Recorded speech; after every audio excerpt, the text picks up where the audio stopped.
Already the reforms we passed in the health care law will reduce our deficit by $1 trillion. My approach would build on these reforms.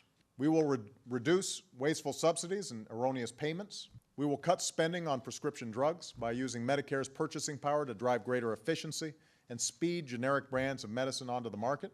We will work with governors of both parties to demand more efficiency and accountability for Medicaid.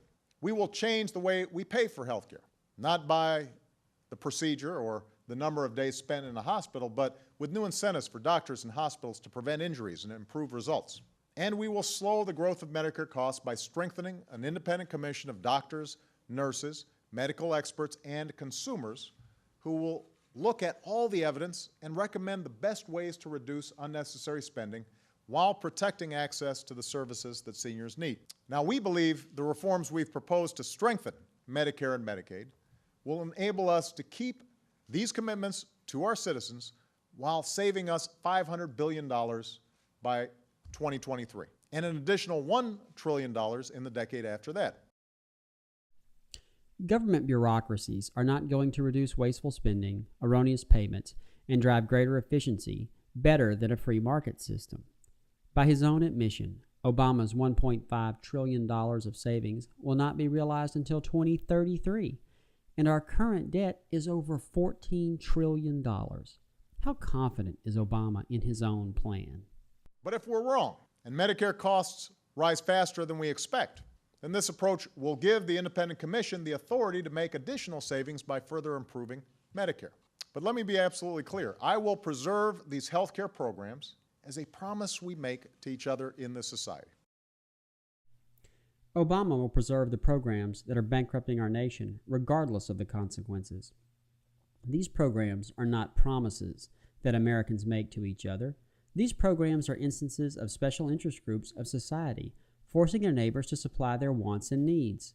These programs encourage and enable predatory behavior and destabilize and bankrupt nations. I will not allow Medicare to become a voucher program that leaves seniors at the mercy of the insurance industry, with a shrinking benefit to pay for rising costs. I will not tell families with children who have disabilities that they have to fend for themselves. We will reform these programs, but we will not abandon the fundamental commitment this country has kept for generations.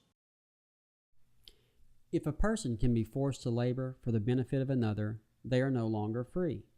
Obama speaks as if he is a humanitarian running a charity that provides for the weak and unfortunate. In reality, he is a tyrant that preys on the property rights and political rights of the people. If unchecked, Obama and his supporters will destroy the freedom and prosperity of America. That includes, by the way, our commitment to Social Security. While Social Security is not the cause of our deficit, it faces real long-term challenges in a country that's growing older. As I said in the State of the Union, both parties should work together now to strengthen Social Security for future generations. But we have to do it without putting at risk current retirees or the most vulnerable or people with disabilities, without slashing benefits for future generations, and without subjecting Americans' guaranteed retirement income to the whims of the stock market. And it can be done. The fourth step in our approach. The only thing missing from Obama's speech about saving Social Security in an aging society with $14 trillion of debt and uncontrolled spending was how. Obama has no plan other than to make promises to get reelected and leave the ruins of a bankrupt nation for others to deal with. The fourth step in our approach is to reduce spending in the tax code, so-called tax expenditures. In December, I agreed to extend the tax cuts for the wealthiest Americans because it was the only way I could prevent a tax hike on middle-class Americans. But we cannot afford $1 trillion worth of tax cuts for every millionaire and billionaire in our society. We can't afford it. Obama's solution is never to spend less. It is always to take more. Obama speaks as if the property of Americans is community property when he says, "We can't afford to renew tax cuts for wealthy Americans." Obama sees the property of citizens as his to take and redistribute. Obama is moving beyond socialism to communism. And I refuse to renew them again.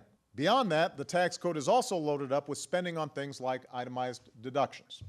And while I agree with the goals of many of these deductions, from home ownership to charitable giving, we can't ignore the fact that they provide millionaires an average tax break of $75,000 but do nothing for the typical middle-class family that doesn't itemize. So my budget calls for limiting itemized deductions for the wealthiest 2% of Americans, a reform that would reduce the deficit by $320 billion over 10 years.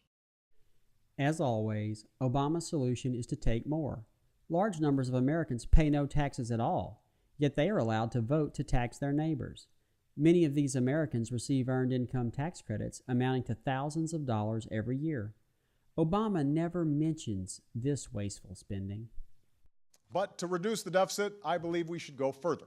And that's why I'm calling on Congress to reform our individual tax code so that it is fair and simple, so that the amount of taxes you pay isn't determined by what kind of accountant you can afford. I believe reform should protect the middle class, promote economic growth, and build on the Fiscal Commission's model of reducing tax expenditures so that there is enough savings to both lower rates and lower the deficit. And as I called for in the State of the Union, we should reform our corporate tax code as well to make our businesses and our economy more competitive.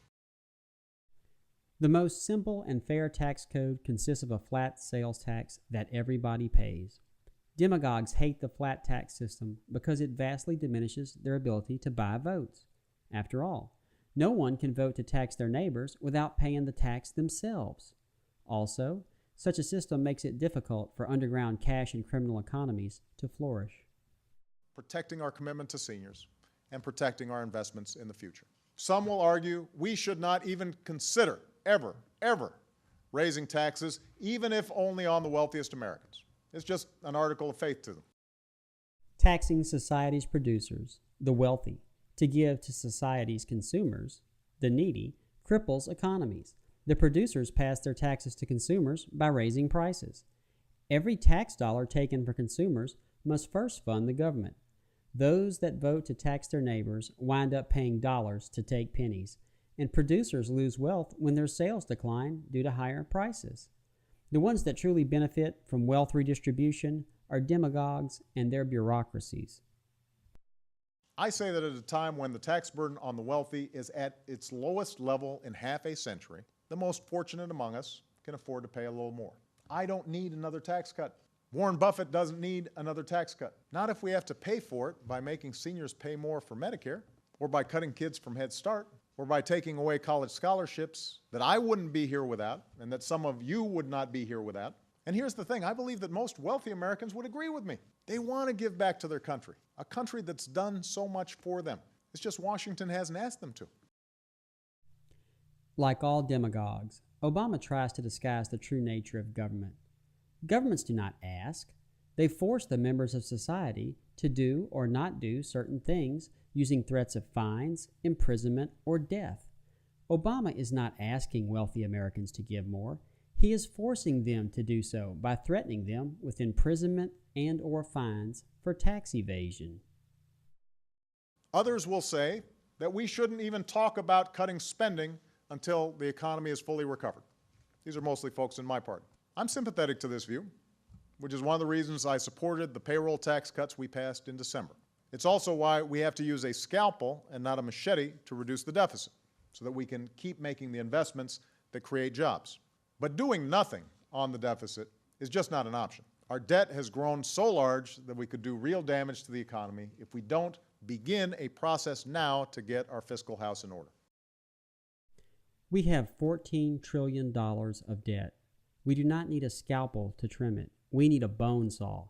Most of our vote-buying entitlement programs have become like gangrenous limbs that need to be amputated or trimmed to save the body of our nation. We need a president that can make difficult, painful, and courageous choices, not a demagogue. And I understand those fears, but I guarantee that if we don't make any changes at all, we won't be able to keep our commitment to a retiring generation that will live longer and will face higher health care costs than those who came before. This larger debate that we're having, this larger debate about the size and the role of government, it has been with us since our founding days. The debate has been with us a long time. Alexander Hamilton and the other founding fathers understood the dangers of demagoguery. Quote, "The influence of factious leaders may kindle a flame, a rage for paper money, for the abolition of debts, for an equal division of property, or for any other improper or wicked project, will be less apt to pervade the whole body of the Union." Close quote. The Constitution contains powerful tools and embodies strong principles to fight demagogues like Obama.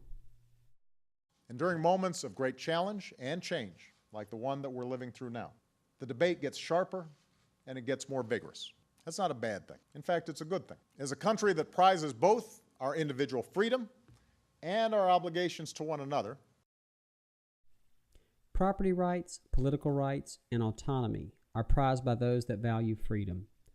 Obligations to each other are prized by those who want to prey on the property rights, political rights, and freedom of their neighbors. this is one of the most important debates that we can have. But no matter what we argue, no matter where we stand, we've always held certain beliefs as Americans. We believe that in order to preserve our own freedoms and pursue our own happiness, we can't just think about ourselves. We have to think about the country that made these liberties possible. America was able to provide liberty and prosperity because its founding fathers limited the powers of its national government in the Constitution. The Constitution, with its system of checks and balances, was specifically designed to counter threats posed by demagogues. We are losing our freedom and prosperity because we are losing our Constitution.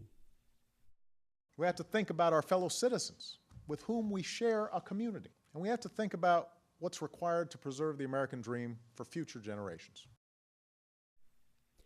The solution to the problem of the federal government violating the Constitution is as simple as it is familiar. Americans must come together for the limited purposes of protecting each other's political and property rights from the national government by upholding the entire Constitution. Learn more at www.americaswayback.net.